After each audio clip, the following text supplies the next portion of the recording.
Contar con políticas de prevención de drogas o testeos aleatorios en las empresas no parece tan extraño.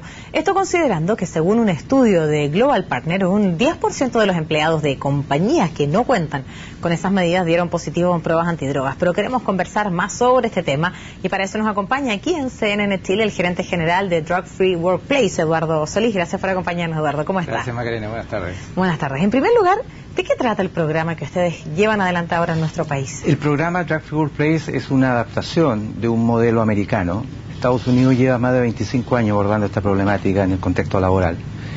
Y nosotros adaptamos ese programa a nuestra realidad y hoy día consta el programa de 6 módulos. Es un sistema de gestión orientado a hacer prevención del consumo de alcohol y drogas en el contexto laboral. Este programa permite que al cabo de la implementación de estos 6 módulos las empresas puedan tener en forma integral abordada esta problemática y junto con ellos, si lo estiman necesario, incluso certificarse como una empresa Drug Free Workplace, al igual que una norma ISO cualquiera. El programa consta de 6 módulos, como te contaba. El primero de ellos es todo lo que es la definición de una política de alcohol y drogas. En segundo lugar está la comunicación, cómo vamos a comunicar y a bajar esta política a los trabajadores para que la hagan de alguna otra forma, la puedan implementar correctamente. El tercer módulo se refiere a todo lo que es la prevención. ¿Qué vamos a hacer para que las personas que no consumen no caigan en este flagelo el día de mañana? El módulo 4 se llama el programa Ayuda al Trabajador. Cómo la empresa se va a hacer cargo, va a apoyar o va a ayudar de acuerdo a sus recursos a aquellos trabajadores que tengan alguna relación de riesgo o problemática con el alcohol y las drogas. El módulo 5 es los mecanismos de inhibición, fundamentalmente todo lo que la empresa va a hacer con relación al testeo de alcohol y drogas. Y el módulo 6 incorpora una evaluación para medir el impacto que tuvo este programa en la organización, fundamentalmente a través de indicadores que son claves como la accidentabilidad y la reducción de tasas de consumo. ¿Cuánto tiempo tarda la implementación de estos 6 módulos en una determinada empresa o va a determinar del número de trabajadores que existan? Sí, depende del número de trabajadores, depende de la fuerza o el empeño que ponga la empresa en su implementación, pero estamos hablando del orden de 4 a 6 meses, no más allá de eso. Usted habló de un módulo en el cual me quiero detener, que es el módulo número 4, donde usted habla de qué es lo que hace la empresa, ¿cierto?, con el fondo del resultado que ustedes le entregan, es decir, tales trabajadores tienen la vulnerabilidad, ¿cierto?, de caer, lo ha dicho usted, en alguno de estos flagelos. La pregunta es la siguiente, y con la experiencia, o si es que tienen ya experiencia implementada en nuestro país, ¿qué es lo que han hecho las empresas cuando se enteran que determinadas personas, miembros de la organización, finalmente tienen consumos frecuentes o de hábitos de consumo de droga o alcohol? Depende fundamentalmente de los recursos que tenga la empresa. Hay empresas que, detrás de todo esto lo más relevante es el riesgo. Hay estudios que demuestran que el 30% de los trabajadores, el 30% de los accidentes de trabajo o de trayecto tienen como causa base o han dado positivo a esas personas alcohol y drogas. Por lo tanto, lo que a las empresas les interesa más que prejuicios que tengan respecto al consumo, alcohol y drogas, que pueden ser juicios de valor incluso, lo importante es que las empresas se hacen cargo o abordan esta problemática fundamentalmente por los riesgos de accidentes, ¿ya? Y en ese contexto hay que distinguir empresas de mayor riesgo y empresas de menor riesgo. Es distinto una empresa de servicio, como puede ser usted, entre comillas, a una empresa de transporte explosivo, por dártelo en un extremo. Entonces, desde el punto de vista del riesgo, es muy distinto un trabajador que consuma o abuse del alcohol y las drogas en estos distintos tipos de empresas. En virtud de eso, las empresas normalmente abordan esta problemática dando un espacio de tiempo para que los trabajadores que tengan algún problema se acerquen y pidan ayuda. Y en una segunda instancia, incluso dependiendo de sus recursos, ellas pagan o dan un aporte a que los trabajadores efectivamente aborden un tratamiento que de alguna otra forma los ayude a salir de esta situación.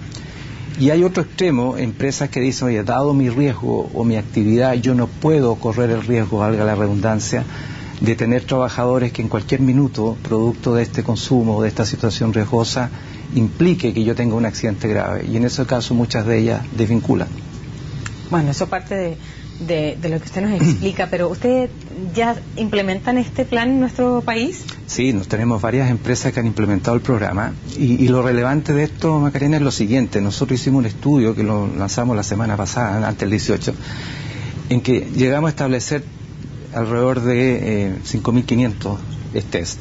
Y la gracia de este estudio es el primer estudio en Chile que se hizo con test de orina y con test de alcohol. Porque previo eso era solo con encuestas. Exactamente, todos los estudios anteriores eran con encuestas. En segundo lugar, se hizo en horario laboral y con prevalencia de consumo reciente. Los test de orina te miden consumo reciente, o sea, las encuestas normalmente te preguntaban si lo habías consumido el último mes o habías consumido hace un año, por ejemplo. Y si eras declarabas que sí, quedabas en la encuesta. Este estudio midió con datos empíricos, con test de orina y de alcohol, consumo reciente. El alcohol es exhalación de aire. Exactamente, el alcotest por tecnología de sal de combustión, que es la misma que usa Carabineros.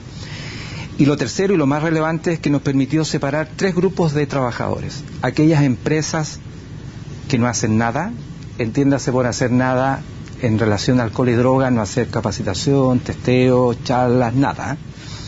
Y en esas empresas el número de consumo, la tasa de consumo es un 10,1%. O sea, cualquier empresa en Chile, porque este es un tema absolutamente transversal, que no haga nada o que no aborde esta problemática, estimamos que su tasa de consumo real que tienen sus trabajadores es un 10,1%. Después hay un segundo grupo que son aquellas empresas que solo testean, o sea, hacen exámenes previos a la contratación de un trabajador o cuando ya están trabajando en alguna frecuencia al azar, etcétera. Y en estas empresas la tasa de consumo baja un 5,8%. ¿Ya? O sea, ahí se demuestra una vez más que el testeo como elemento inhibidor, no como una cacería de brujas, eso hay que dejarlo claro, funciona. Ya, o sea, de un 10,1 bajamos un 5,8. Y un tercer grupo de empresas que son aquellas que han implementado el programa Drug Free Workplace con estos 6 módulos que te comentaba anteriormente, en que la tasa de consumo de estas empresas es un 0,8%. O sea, pero claramente, es un 0,8% porque la empresa, una vez que ustedes se le entregan la radiografía de cuántas personas efectivamente han consumido drogas o alcohol en las últimas horas y en los últimos días, se hacen cargo de eso y llevan adelante políticas de prevención o que buscan evitar el consumo. Las empresas con programas son aquellas que han implementado estos 6 módulos, o sea, tienen una política, tienen un sistema de prevención, tienen testeo, ayudan al trabajador, etcétera, y a un cabo de 2 años logran reducir de un 10 a un 0,8. O sea, y esa es la gracia de este estudio porque nos permitió validar el impacto que tiene un programa como el Drug Free Workplace en las empresas.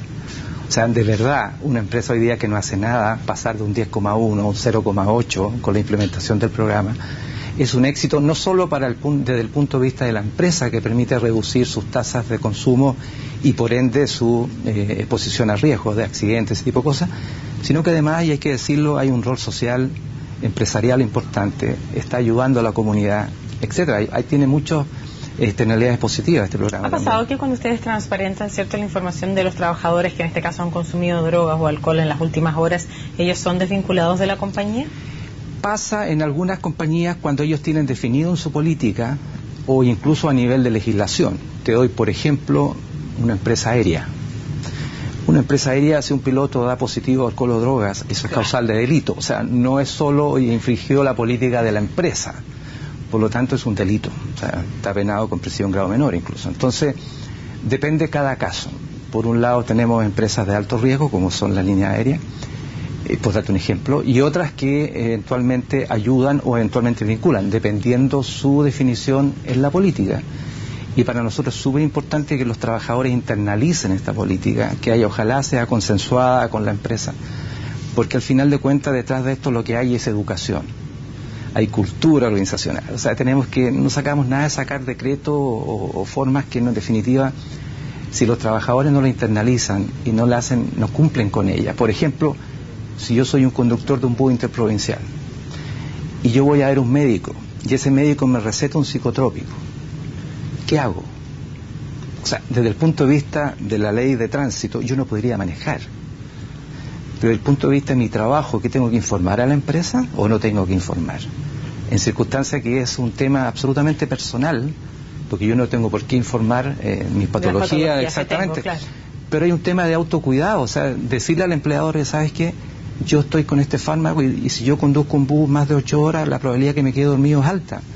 Por lo tanto, la empresa, independiente de que se quiera enterar o no, tiene que tomar acciones para prevenir situaciones de este tipo. Y todo eso se regula en el marco de la política y particularmente el programa lo aborda en forma integral. ¿Cómo les ha ido desde que empiezan a implementar el programa en nuestro país? Usted decía que este programa, ¿cierto?, en Estados Unidos, así Sí. bien dijo, lleva cerca de 20 años con muy buenos resultados, desde el punto de vista también de evitar también accidentes, ¿cierto?, laborales, implementando este programa. Mira, en general yo diría que ha sido muy exitoso.